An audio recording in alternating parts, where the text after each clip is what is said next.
Kingsway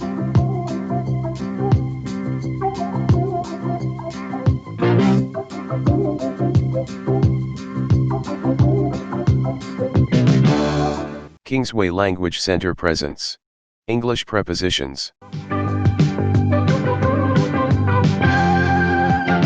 ආයුබෝවන් මම ඔබ සැම මගේ YouTube channel එකට සාදරයෙන් පිළිගන්නවා. Hello, I welcome you all to my YouTube channel. අද මම ඔබට in කියන නිපාත පදය යොදා ගන්න විශේෂ අවස්ථා කීපයක් පැහැදිලි කරන්නයි යන්නේ. Today I am going to explain you some special occasions where in is used. ඉතින් එහෙමනම් අපි මේ in යෙදෙන අවස්ථා ගැන හොඳින් ඉගෙන ගන්න උත්සාහ කරමු. So, let's try to learn these different situation of using in well. අද මම ඔබට in කියන නිපාත පදය භාවිත කරන විශේෂ අවස්ථා කීපයක් ඉදිරිපත් කරන්නයි සූදානම් වෙන්නේ. හොඳයි. අපි බලමු in කියන නිපාත පදය. අපි බොහෝ දෙනෙක් දන්නවා in කියනවා ඇතුලේ කියලා කියන්න. ඒත් මේ in කියන වචනය වෙනත් අදහස් දෙන්න විවිධ අවස්ථාවල වාක්‍යවල යෙදෙනවා. අද අපි ඉගෙන ගමු in යෙදෙන තවත් එවැනි අවස්ථා කීපයක්. මේ බලන්න. කිසියම් කාල වකවානුවක් දැක්වීම සඳහා අපි මේ in කියන නිපාත පදය යොදා ගන්නවා. කිසියම් කාල වකවානුවක් සඳහන් කිරීමේදී.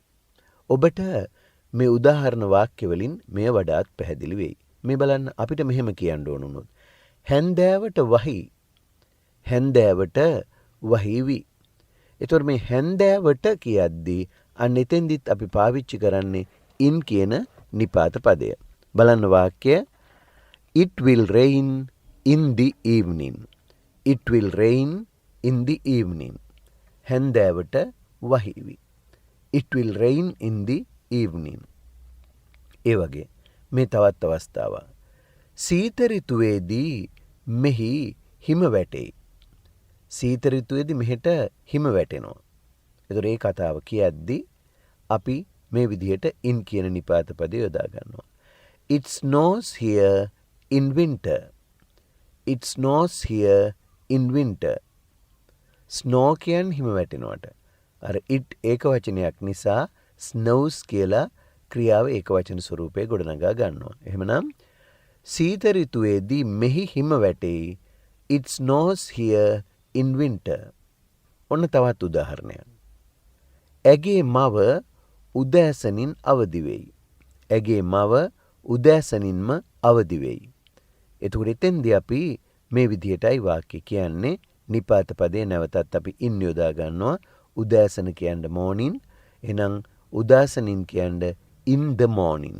බලන්න වාක්‍ය ඇගේ මව උදෑසනින්ම අවදි වෙයි. Her mother gets up early in the morning. Her mother gets up early in the morning. ඇගේ මව උදෑසනින්ම අවදි වෙයි. මේ තවත් in යෙදෙන අවස්ථාවක්. බලන්න. ජීවිතයේ මුල් අවදියේ ඔහු ඔහුගේ ව්‍යාපාරය ආරම්භුවේ. ඔහු ඔහුගේ ව්‍යාපාරය ආරම්භ කළේ ජීවිතේ මුල් කාලේ. එහෙනම් අපි කියනවා මේ විදිහට. He started his business early in his life. He started his business early in his life. ජීවිතේ මුල් අවධියේදී ඔහු ඔහුගේ ව්‍යාපාරය ආරම්භුවා. He started his business early in his life. ඊළඟ එක බලන්න. මම සවසට පැමිණ ඔබ මුණ ගැසෙන්නම්. මං හවහට ඇවිල්ලා ඔයාව මුණ ගැහෙන්න. එහෙනම් එතෙන්දී හවසට අපි කියන්නේ the afternoon. ඉතින් හවසට කියද්දී in the afternoon. ඔන්න එනම් බලමු වාක්‍යය. මම සවසට පැමිණ ඔබව මුණ ගැසෙන්නම්. I shall come and see you in the afternoon. I shall come and see you in the afternoon. හොඳයි. ඔය in යෙදෙන අවස්ථා කීපයක්. මේ බලන්න in යෙදෙන තවත් විශේෂ අවස්ථාවක්. අපි අපේ සෞඛ්‍ය තත්ත්වය පිළිබඳව පවසද්දී අපේ සෞඛ්‍ය ගැන කතා කරද්දී ශරීරයේ කොතනක හෝ කොටසක වේදනාවක් වැනි දෙයක් සඳහන් කරද්දී මේ ඉන් කියන නිපාත පදේ තමයි භාවිත කරන්නේ. අපේ ශරීරයේ කොහේ හෝ කොටසක වේදනාවක් අපිට දැනෙනවා නම් අන්නේ ස්ථානයේ ඇති වේදනාව ගැන සඳහන් කරද්දී අපි ඉන් කියන නිපාත පදේම යොදා ගන්නවා. මේ බලන්න. අපි මෙහෙම කිව්වොත් මගේ බඩේ අමාරුවක් තියෙනවා.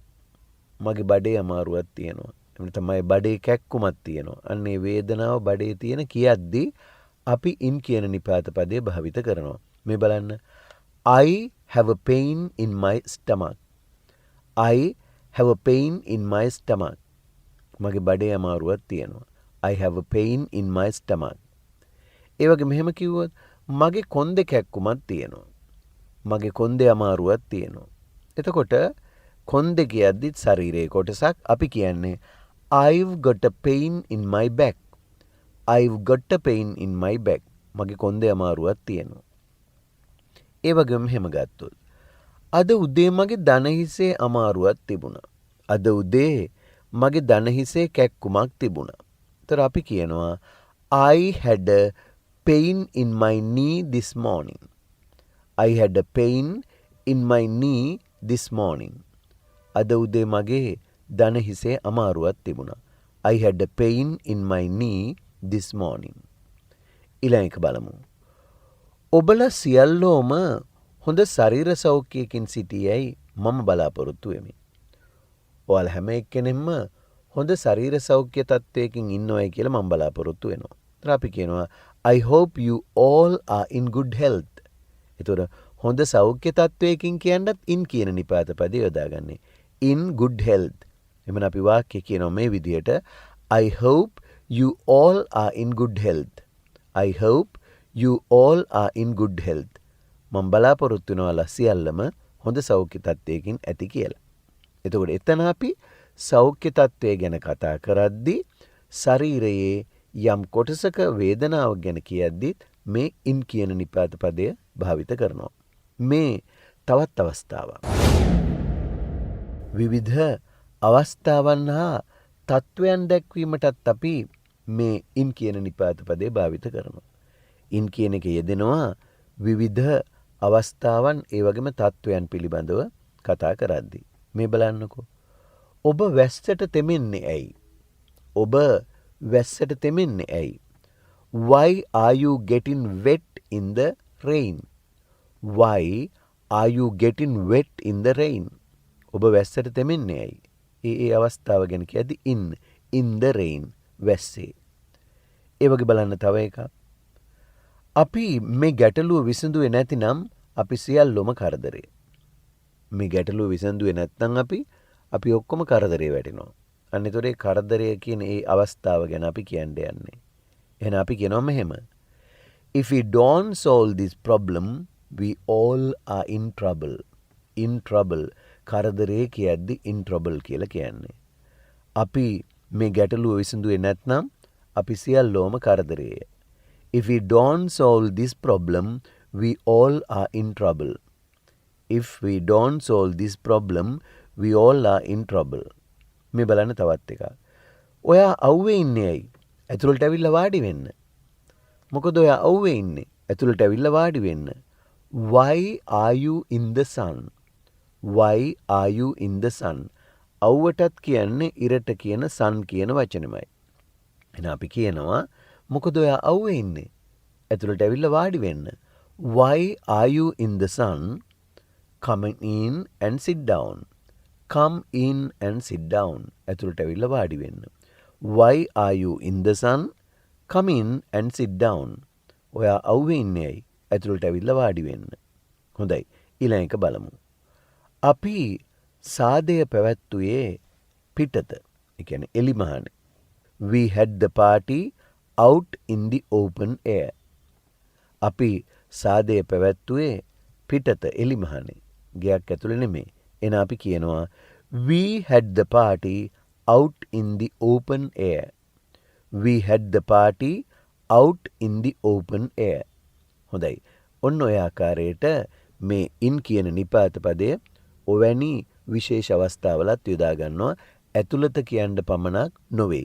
ඉතින් මේවා අපි හැමෝටම ඉංග්‍රීසි ඉගෙන ගන්න සෑම කෙනෙකුම වැදගත් වෙනවා. විශේෂම විභාගවලදී මේ වාක්‍ය දීලා හිස් තැනට අදාළ නිපාත පද යොදන්න එනකොට ඔබ මේ අවස්ථා දැනගෙන තිබීම ඉතාමත් වැදගත් වෙනවා. හොඳයි.